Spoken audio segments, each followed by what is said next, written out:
अस्सलामुअलैकुम। आज की इस वीडियो में हम CS504 का लेक्चर नंबर 39 और 40 कवर करने वाले हैं।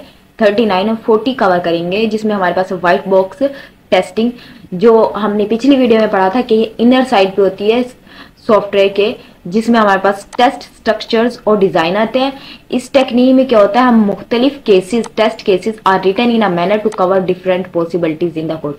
मतलब कोड में हम मुख्तलिफ मैनर से क्या करते हैं, टेस्ट केसेस को देखते हैं, जिसमें हमारे पास कवरेज किन किन की होती है, किन किन को कवर करते हैं। स्टेटमेंट कवरेज होती है, ब्रांच कवरेज होती है और पाथ कवरेज। ये तीन कवरेजेस होती हैं हमारे व्हाइट बॉक्स टेस्टिंग में, जिसमें स्टेटमेंट कवरेज से मुराद यह है कि ना, इसमें जितनी भी किसी भी हमारे जो कोड है उसमें जितनी भी स्टेटमेंट्स हैं उनको कौन कवर करेगा, हमारी ये स्टेटमेंट कवरेज करेगी। और all lying on path of a successful scenario, ठीक है, ये हमारे पास स्टेटमेंट कवरेज करेगी। ब्रांच कवरेज तमाम पॉसिबल ब्रांचेस ऑफ डिस्कशन, जो हमारी डिस्कशन हुई है स्ट्रक्चर्स में, ठीक है, जब आप एक डिस्कशन कर रहे होते हैं स्ट्रक्चर्स की, उसमें जितनी भी ब्रांचेस हैं जो डिस्कशन हुई है, तो वो हमारे पास पाथ कवरेज ब्रांच कवरेज में आ जाता है कि all possible branches of discussion structure are tested. जो तमाम पॉसिबल ब्रांचेस है जो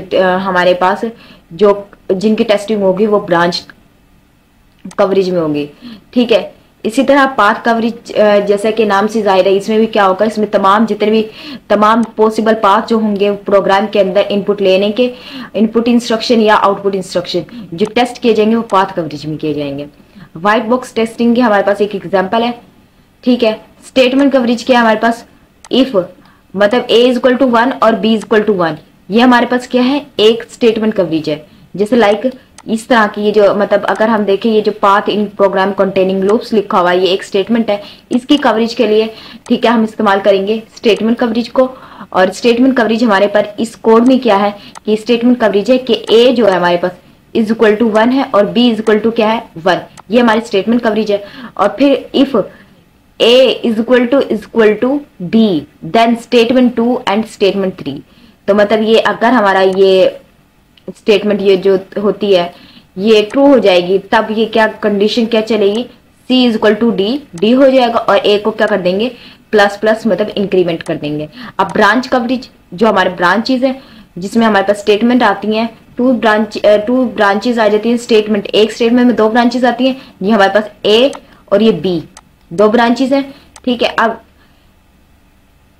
1 से 2 एक पाथ बना और 1 से 3, ये 1 से 2 एक पाथ है और 1 से 3 दूसरा पाथ है, तो ये हमारे पास क्या आ गई, दो ब्रांचेज आ गई।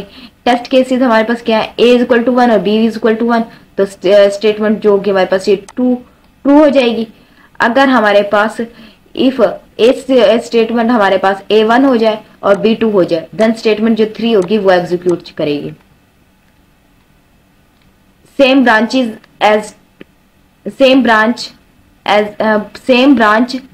टेस्टिंग, ये हमारे पास इसी तरह क्या होती है, हमारे पास ब्रांच की तरह हमारे पास पाथ कवरेज होती है, सेम एज इट इज, ठीक है, इसी की तरह होती है। पाथ कवरेज में हमारे पास ये देखें, ऊपर हमने जब ब्रांच पढ़ी थी उसमें हमारे पास यही था 1 2 और 1 3 दो ब्रांचेस बन रही हैं।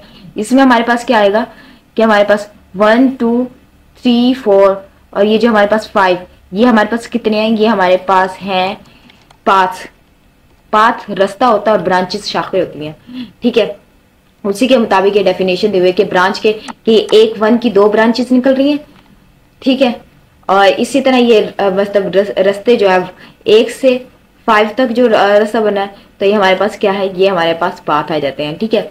जो हमारा अगर n इज इक्वल टू 1 हो जाता है तो 2 डिफरेंट पाथ बनेंगे, ठीक है। अगर an जो हमारे पास है वो क्या होता है, इज इक्वल टू 1, तो हमारे पास 1 2 4 1 और 5 ये हमारे पास पाथ बनेंगे, जिसमें आ जाएगा 1 2 4 और फिर 1 फिर 5, इस तरह से हमारे पास पाथ बन जाएंगे। और फिर 2 पे आएगा तो 4 पॉसिबल पाथ बनेंगे, इनको ट्रैवर्स करेंगे। Generalising the relation between the loop variable and the number of possible path जो होते हैं हमारे पास, n is equal two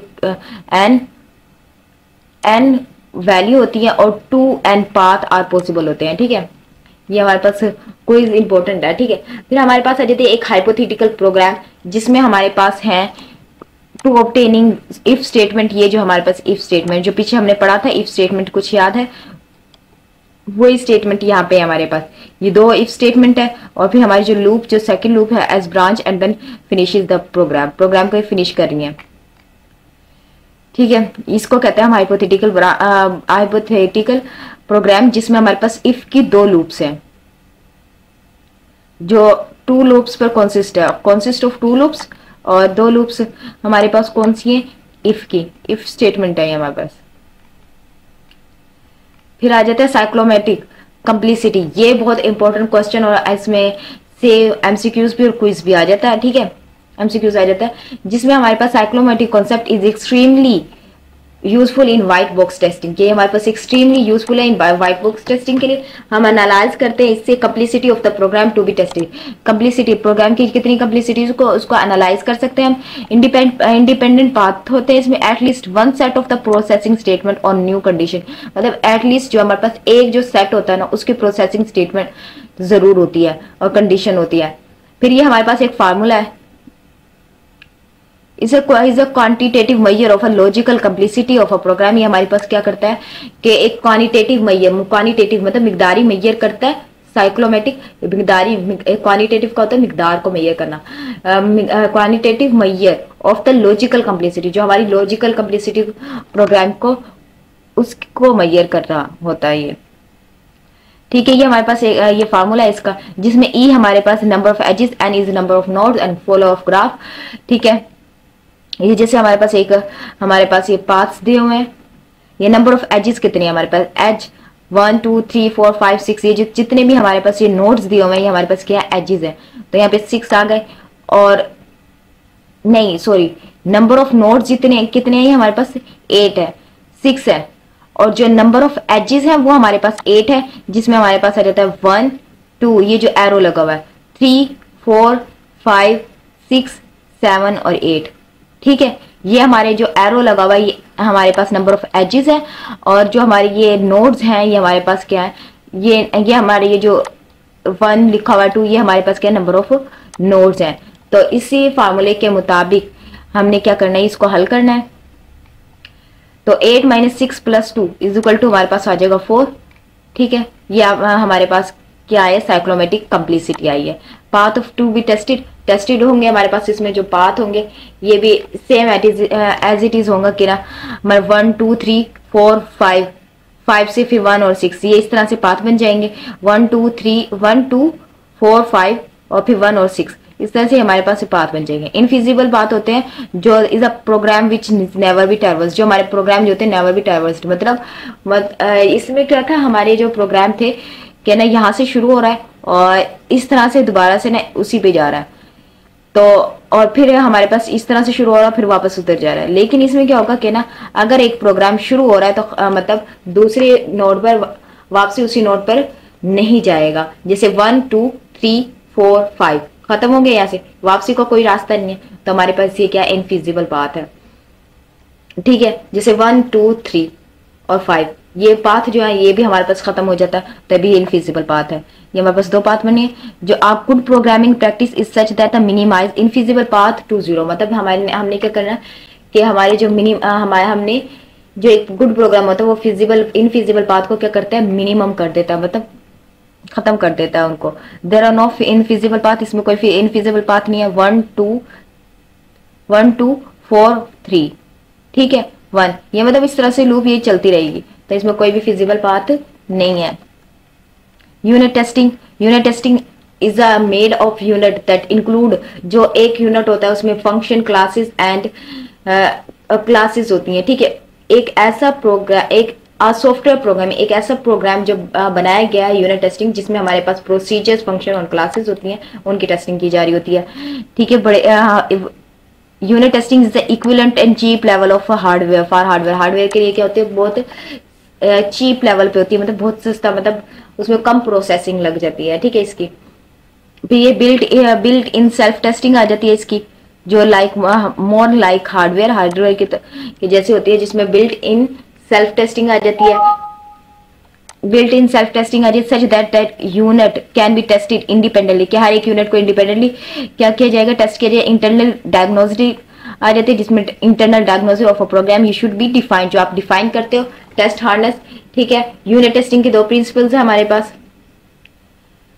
unit testing के हमारे 3 प्रिंसिपल है, जिसमें हमारे पास है कि on code your modules and classes during the implementation test, जो हमारे करें डेवलपर टेस्ट करें अपने कोड को योर मॉड्यूल और क्लासेस के को इम्प्लीमेंट करते हुए। नॉर्मल और boundary unit against expected the result are tested, कि हर एक जो आप बना रहे हो मतलब आपने जो सॉफ्टवेयर को डेवलप किया है उसके मुताबिक उसके मुखालिफ टेस्ट भी करें, ताकि पता चले कि ये हमारे पास सही काम कर रहा है कि नहीं कर रहा।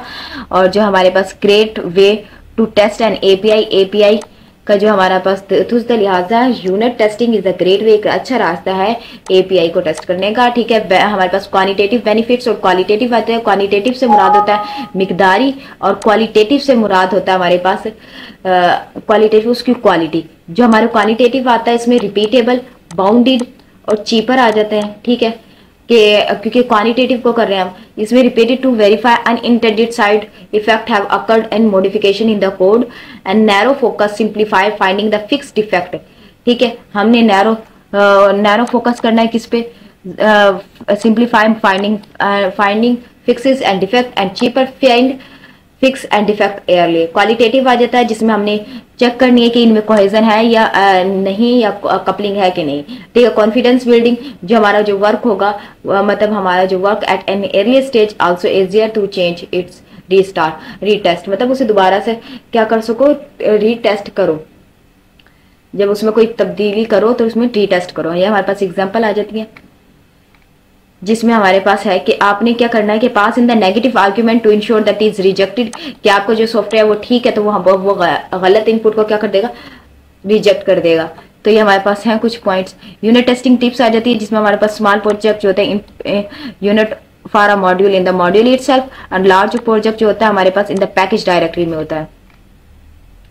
ये 150 और 53 रिमूवल डिफेक्ट, ये 65 एफिशिएंसी जो है हमारे पास, ये जो एग्जांपल में दी हुई है इसको याद कर लेना, ये क्विज में आ जाता है कभी कभी। क्वालिटी जोन हमारे पास क्या है कि जब हम डिजाइन रिक्वायरमेंट कोडिंग डॉक्यूमेंटेशन जब कर लेते हैं ना, तो ये हमारे सारा जो मिलके जो टेस्टिंग में आता है ये हमारे पास क्या आता है, कोहेटिक जोन में आ जाता है, ठीक है। फिर डिफेक्ट ओरिजिनेशन आ जाते हैं, is on early detection and fixing the defect from the program में मतलब हम क्या करें, एयरली जल्दी से ही हम क्या कर लें, उसके डिफेक्ट को क्या कर लें, डिटेक्ट भी कर लें और फिक्स भी कर लें, उसको कहते हैं डिफेक्ट ओरिजिनेशन, जिसमें requirement design coding user documentation testing itself and use defect due to the bad fixes and change the request if the maintenance or initial usage time, ठीक है। ये हमारे पास था डिफेक्ट ओरिजिनेशन, जिसमें हमारे पास रिक्वायरमेंट डिजाइनिंग कोड डॉक्यूमेंटेशन और test itself can cause, जो वजह बनते हैं किसी बैड फिक्सेस की वजह से, ठीक है। और चेंज रिक्वेस्ट